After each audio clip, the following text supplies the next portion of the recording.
Comment trader les order blocks dans ma stratégie. Les gars, j'ai fait une précédente vidéo, vous pouvez aller la voir, c'est la précédente vidéo juste avant celle-là, et vous avez juste kiffé, j'ai eu énormément de commentaires positifs, et je me suis dit quoi, on n'est même pas le lendemain, et je me suis dit que j'allais directement tourner une nouvelle vidéo pour vous faire plaisir, et pour vous apprendre comment trader uniquement les order blocks. Donc j'ai décidé de faire une succession de vidéos où on va traiter les order blocks, on va traiter la zone OTE, on va traiter le RSI et les fair value gap. Comme ça, vous avez toute ma strat et je vais faire une playlist stratégie 2026 parce que quand vous allez dans ma playlist, il y a mon ancienne stratégie, donc c'est pas très intéressant. Donc déjà, avant de commencer la vidéo, moi je suis qui? Je m'appelle Noam, je m'appelle Nasco sur les réseaux, j'ai 20 ans, je suis en 2006 actuellement, j'ai généré énormément de profits en trading. Attention, ça fait pas une éternité que je suis rentable, ça fait seulement 9 mois, 8 mois que je suis rentable, mais par contre, quand je vous dis rentable, on parle d'une bonne rentabilité.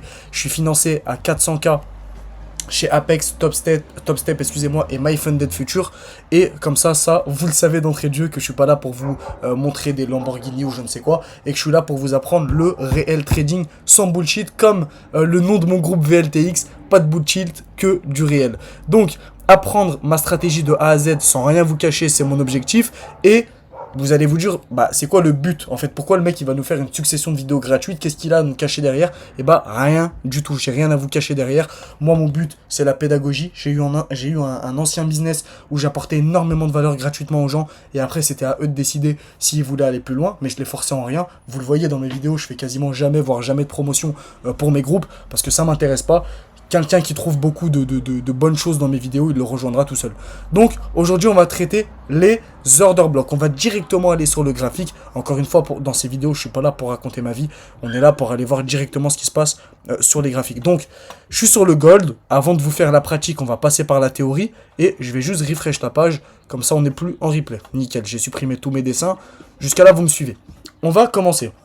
Les order blocks, d'où le nom. Boum, boum, boum, je vais vous tracer un rectangle et je vais vous écrire ici OB. Parce que la plupart du temps, vous allez entendre ça, vous allez entendre OB, order block. C'est la même chose, ça s'écrit comme ça. Donc order block. Et qu'est-ce que ça signifie? Ça signifie un bloc de position, un bloc d'ordre, order block. Pourquoi est-ce qu'on dit ça? Parce que les institutions, elles vont placer leurs ordres à des endroits. Parce que bien évidemment que les institutions, elles ont des quotas entre guillemets à placer par jour sur les marchés. Et évidemment qu'elles ne vont pas placer en un coup leurs 300 millions de dollars à placer sur le gold en une fois. Donc qu'est-ce qu'elles vont faire? Elles vont placer leurs positions à différents endroits. Et ça va nous créer des order blocks, des blocs d'ordre. Comment ça se matérialise globalement en théorie sur un graphique? Imaginez qu'on soit sur une tendance qui est haussière, donc on a des points hauts comme ça, et là, boum. Donc, pendant ces phases d'impulsion, un marché, il fait toujours des impulsions, des corrections, des impulsions, des corrections. Encore une fois, la théorie de dos, point haut de plus en plus haut, point bas de plus en plus haut, vous avez une tendance haussière, de plus en plus bas, tendance baissière, et au même niveau, vous avez des phases d'accumulation, des phases de range.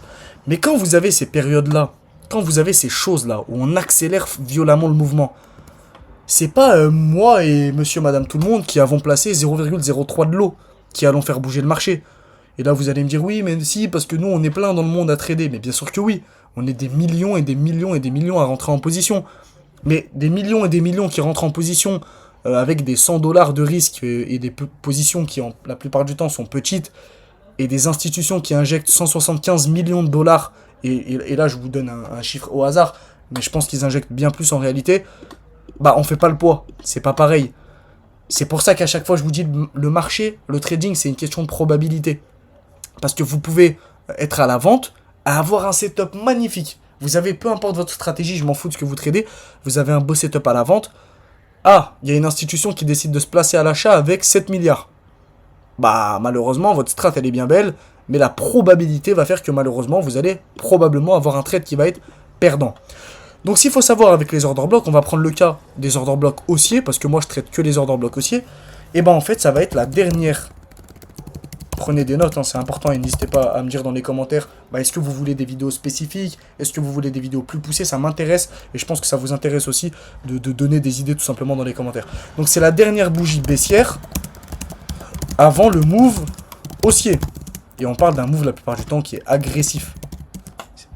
Pourquoi un order block, il n'y en a pas de partout, on va le voir après. Parce que je vous donne un exemple tout bête. Imaginez que chaque bougie bleue, avant une accélération haussière, vous vous dites c'est un order block. Par exemple, ici, Ah bah là il y a un order block, là il y a un order block, là il y a un order block, là il y a un order block, là il y en a un, là il y en a un. Bien sûr que non. C'est pas comme ça que ça marche. Pourquoi? Parce que deuxième règle, le premier truc de base c'est la dernière bougie baissière avant le mouvement haussier. Je vais vous la montrer juste après. Et il faut absolument que votre order block libère de la FVG, de la Fair Value Gap. Pour les FVG, il y aura une vidéo dessus. Pour l'instant, cassez-vous pas la tête. Allez dans Indicateur. Vous allez mettre Fair Value Gap Luxalgo. Et vous allez télécharger l'indicateur qui est gratuit. Et vous voyez tous les rectangles rouges que vous allez avoir sur vos graphiques. Ça va être des Fair Value Gap baissiers.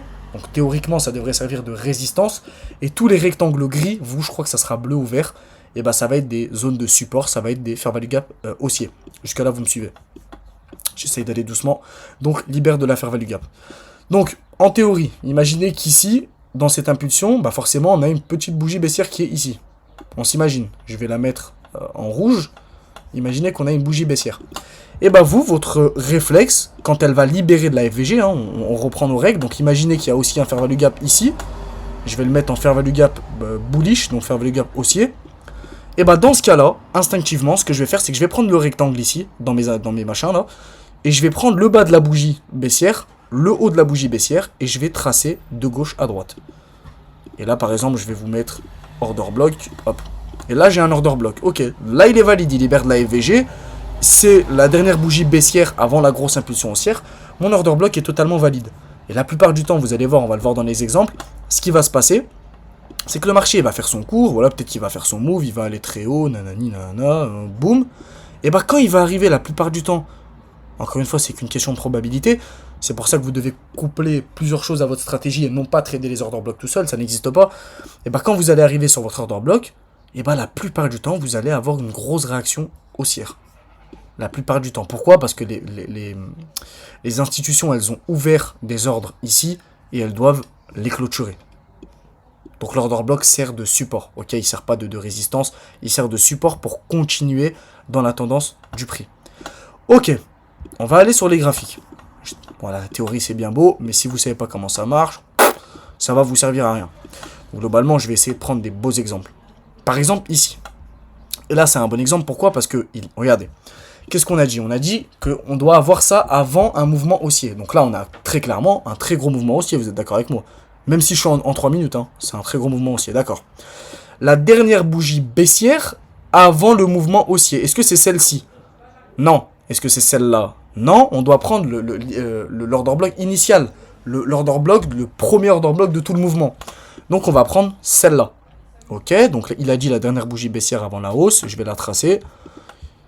Excusez-moi, hop. Donc on prend la mèche aussi. Hein. On prend la mèche, on prend le corps et je vais glisser ça à droite. D'accord. Maintenant, ce que je vais faire, c'est que je vais vérifier est-ce que ça libère de la fair value gap. Ok, le haut de cette bougie, il touche pas le bas de cette bougie. Tac, tac, je vais glisser ça à droite et je vais le mettre en fair value gap bullish. Donc ça respecte complètement la stratégie. Qu'est-ce que le marché va faire? Il va corriger, il va faire son move, il se fait un peu désirer. Et quand il arrive sur notre order block, vous voyez à ce moment-là, c'est pour ça que j'ai pris cet exemple, j'ai fait exprès, parce que ça devient cette fois-ci un breaker block. Vous inquiétez pas, on va pas être perdu dans cette vidéo, je vais aller étape par étape. Sachez que le breaker block, je l'utilise pas du tout, mais je sais que globalement, quand il y a un breaker block, c'est qu'il faut pas vraiment acheter. Logique. Donc, qu'est-ce qu'un breaker block? Je pense que vous en avez peut-être entendu parler. Breaker block, c'est tout simplement un order block qui a été cassé. Un order block avec lequel on a clôturé en bas de excusez-moi, de l'order block avec le corps de la bougie. On va enlever la fair value gap. Je vais tracer ça à droite. Qu'est-ce qui s'est passé là? On a fait un semblant de réaction pour tromper la plupart des personnes qui sont rentrées à l'achat. Et ensuite, il a cassé l'order block avec le corps de la bougie. Et magie, qu'est-ce qu'il a fait? Je vais prendre les flèches là.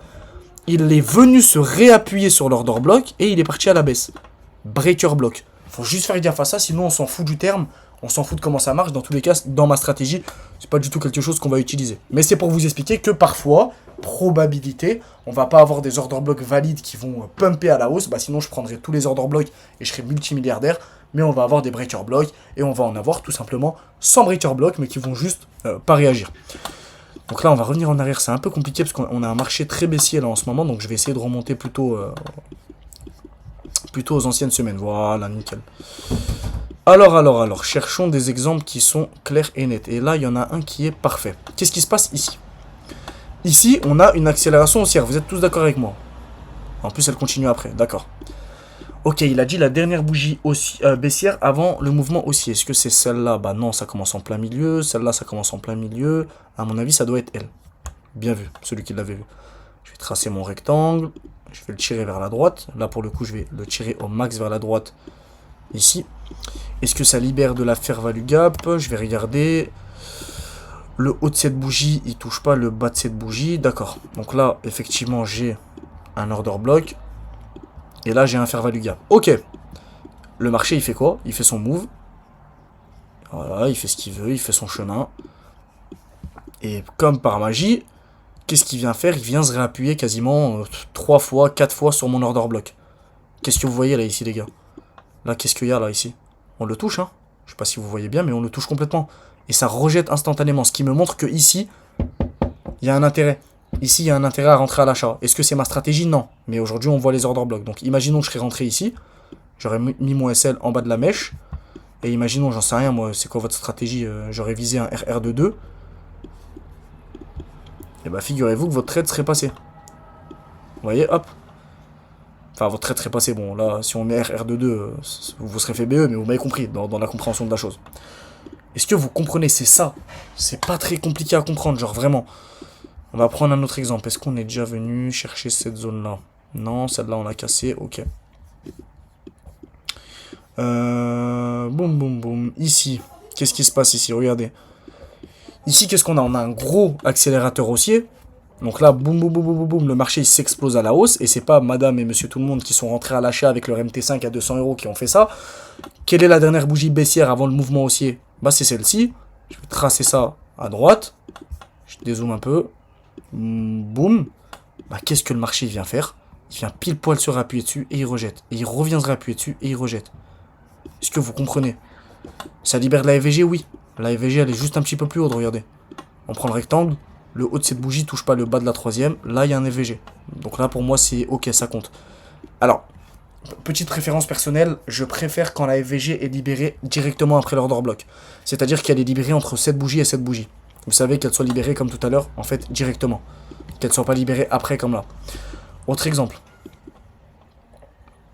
Regardez la précision de la chose, comment c'est une dinguerie. Genre, je pense que vous vous rendez compte, à travers la vidéo, de la dinguerie, de la puissance des order blocks. Si c'est un truc de fou, regardez. Là, je l'ai vu à l'œil nu, je me suis dit, wesh, grosse accélération haussière. Ok, prenez l'exemple, les gars, backtestez. Allez devant l'écran, faites de la pratique, parce que c'est pas avec uniquement ma vidéo que vous allez réussir, c'est impossible. Donc, qu'est-ce qui se passe? Il a dit la dernière bougie baissière avant la hausse. C'est elle, non, c'est elle, non, non, ça n'a rien à voir, c'est celle-là. Ok, comme il a dit, je trace mon rectangle, il a dit qu'il prenait la mèche, je le trace à droite, ok. Il a dit que ça devait libérer de la fair value gap. Le haut de cette bougie, il touche pas le bas de la troisième, hein, même quand c'est un petit fair value gap, ça compte. Ah, bah, qu'est-ce qu'on fait? On réagit et dans la FVG et en même temps dans l'order block. Mais imaginez-vous l'achat de malade qu'il y avait à prendre après là. Imaginez que vous protégez votre SL en bas des 50% de l'order block. Vous allez cibler les précédentes liquidités, donc celle-ci. Vous avez quasiment 4 R à prendre. Encore une fois, ça fait pas partie de ma stratégie, mais c'est quand même quelque chose d'incroyable. Comment ça marche à la baisse? Ça marche de la même manière. Je vais essayer de vous trouver un bel exemple. Un bel exemple pour un mouvement qui est baissier. Laissez-moi vous chercher ça. C'est un peu plus compliqué quand le marché il est bullish comme ça, mais il me semble que là, je suis pas sûr. Laissez-moi patienter. Hop. Par exemple, parfait. Qu'est-ce qui se passe ici? C'est pas vraiment le meilleur order block que j'ai vu, je vous dis la vérité, mais il est quand même valide pour moi. On a une accélération baissière. Il n'y a pas besoin d'avoir que des bougies blanches. Hein. Là, il y a bel et bien une accélération baissière. Entre le bas de cette bougie et le haut de cette bougie, on libère une fair value gap baissière. Et qu'est-ce qui est caché ici? Le bas de cette bougie et la dernière bougie. Alors, dans le cas d'un order block haussier, on a dit que c'était la dernière bougie baissière avant le mouvement haussier. Vous êtes d'accord avec moi? Cas inverse, c'est plus simple, c'est la même chose. C'est la dernière bougie haussière avant la baisse. Et dans tous les cas, c'est censé truquer de la fair value gap. Et là, qu'est-ce qui se passe comme de par hasard? Le marché, encore une fois, il fait son move et il fait son retracement et il vient pile poil taper mon order block, il fait une mèche de rejet. Imaginez, encore une fois, c'est pas ma strat, que vous rentrez avec un SL protégé comme ça et que vous cherchez cette liquidité. Et encore, on serait pas parti chercher ça, hein, parce que c'est une liquidité là qui est trop récente. Donc imaginez qu'on serait parti chercher celle du bas, bah regardez le trade que vous avez. Regardez-moi ce trade. C'est une folie. Et vous allez voir que c'est tout le temps comme ça quasiment. Alors bien sûr, encore une fois, ça passe pas toujours, regardez. Je peux vous en trouver en illimité, c'est pour ça qu'on va pas en faire 1000, mais regardez. Je vous en fais un dernier ici, après je vous explique un autre truc. Accélération haussière. Ok. Dernière bougie baissière avant la hausse. D'accord. On trace à droite. Il a dit qu'il fallait que ça libère de la fair value gap. Entre le haut de cette bougie et le bas de cette bougie, bah, il y a un écart. Regardez les réactions. Boum. Réaction. SL par exemple protégée en bas des 50%. Je vais chercher la liquidité d'avant. Boum. 3 R à prendre. C'est ça la dinguerie, les gars. C'est ça la dinguerie. Et encore une fois, ça, c'est pas ma strat parce que moi, je vais combiner, on le verra dans les prochaines vidéos. Mais en gros, moi, si vous voulez, je vais combiner du RSI à de l'order flow. On en parlera dans une vidéo aussi. À des order blocks et à la zone OTE. Et c'est ma strat, elle est très mécanique. C'est A, B, C, je rentre. A, B, je rentre pas. A, B, C, je rentre. A, B, je rentre pas. Etc. Etc. Je pense que cette vidéo, ça va quand même être une vidéo courte. Je vais essayer de vous trouver un dernier exemple. Bah, regardez, un dernier exemple. Quand c'est un mouvement... Ouais, non. Là, j'aime pas. Boum, boum, boum, boum, boum, boum, boum. Tiens, par exemple, ici. Qu'est-ce qu'on a ici? On a une accélération haussière. Regardez, je le fais un peu vite pour que vous captez et que vous le fassiez en même temps. Ok, il a dit bougie, machin, truc, tac. Haut de cette bougie, bas de cette bougie, ça se touche pas. Il y a un fair value gap ici. Regardez la réaction. Ça rejette instantanément. Vous mettez votre SL en bas des 50%. J'en sais rien de ce que vous pouvez aller chercher plus haut. Il y a un 3R à prendre. Attention à une chose. Est-ce que vous voyez cette mèche-là? Est-ce qu'elle est venue toucher l'order block? Non, elle la touche pas. Elle y est presque, mais elle la touche pas. Si elle l'aurait touché, ça invalide pour moi l'order block. Il peut toujours réagir, mais vous savez, comme une grosse trendline en trading, plus on appuie dessus, plus finalement elle va finir au bout d'un moment par se casser, moins elle a de force. Si je vous tape sur le doigt avec je ne sais pas quoi ultra fort, bah au bout d'un moment, je vais bien finir par vous casser le doigt. C'est la même chose. Donc là, si ça aurait touché l'OB, ça m'invalide l'order block. Pour moi, on est déjà venu le chercher, on a déjà eu la réaction qu'on voulait. Donc, je vous donne un exemple de pratique. Imaginez qu'on ait un order block ici. Donc le marché, il a fait une grosse impulsion, il nous a créé cet order block. Imaginez qu'il y a ça.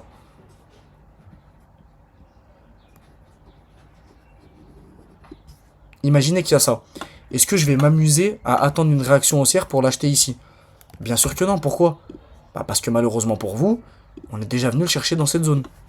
Donc à ce moment-là, ça ne sert plus à rien. Et c'est pas grave, vous passez à autre chose. Par exemple, ici, on est en cas réel. Hein, regardez, il est 20h08. La bougie, là, c'est la bougie de 20h06. On est en 3 minutes.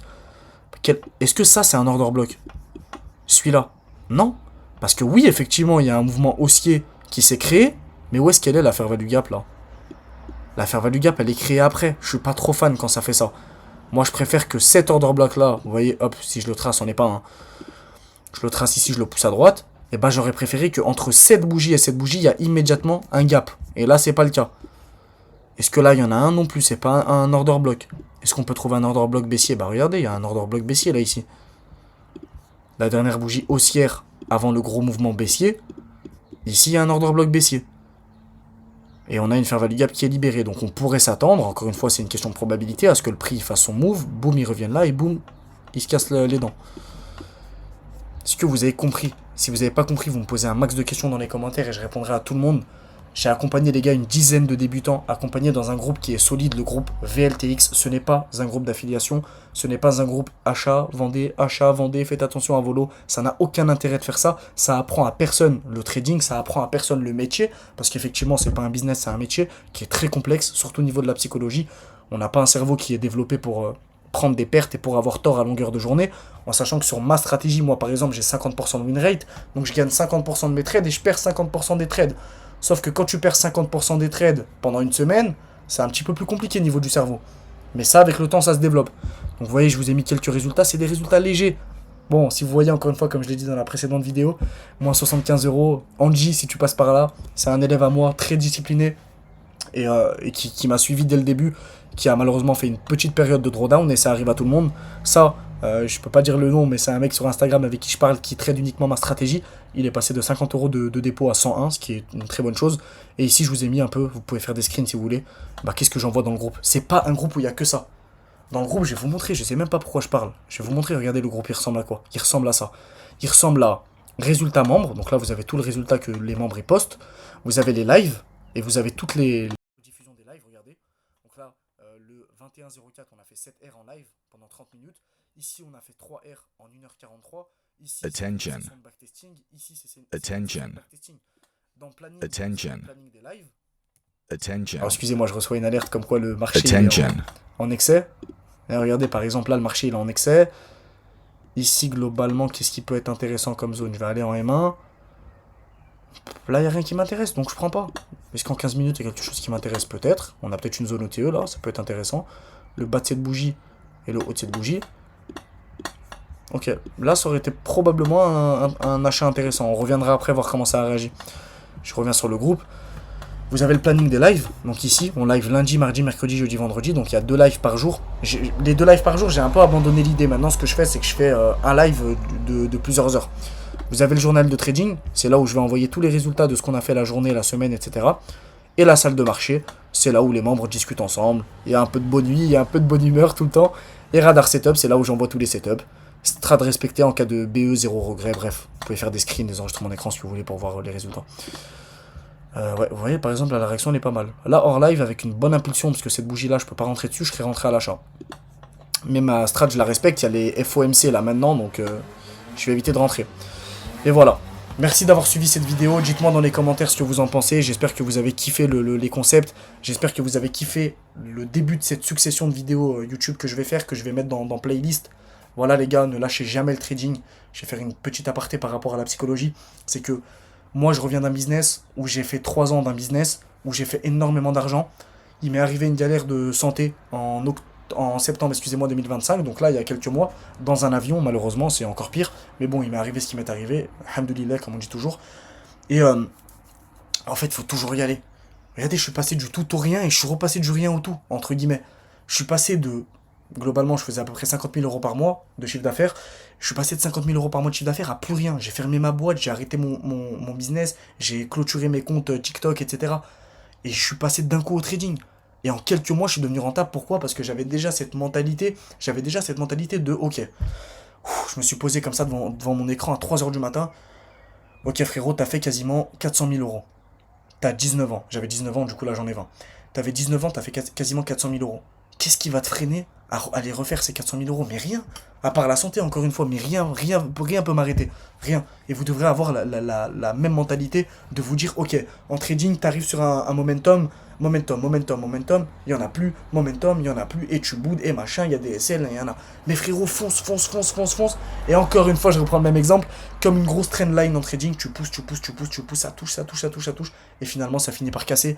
Et le moment le plus chiant, c'est toujours le moment où tu tapes. Parce que c'est là où, frérot, allez, vas-y, rush. Ouais, mais vas-y, j'ai pas envie de prendre ma session aujourd'hui, il fait beau, j'ai envie de sortir avec mes potes, rush. Aujourd'hui, ma copine, elle m'a dit d'aller au restaurant, mais j'ai ça à faire. Rush ton truc que t'as à faire. Ça passe après, malheureusement, c'est comme ça. C'est tout, c'est comme ça. En tout cas, merci d'avoir suivi cette vidéo. Passez une excellente soirée ou journée, peu importe quand est-ce que vous la regardez, et faites-moi un retour dans les commentaires. Ciao.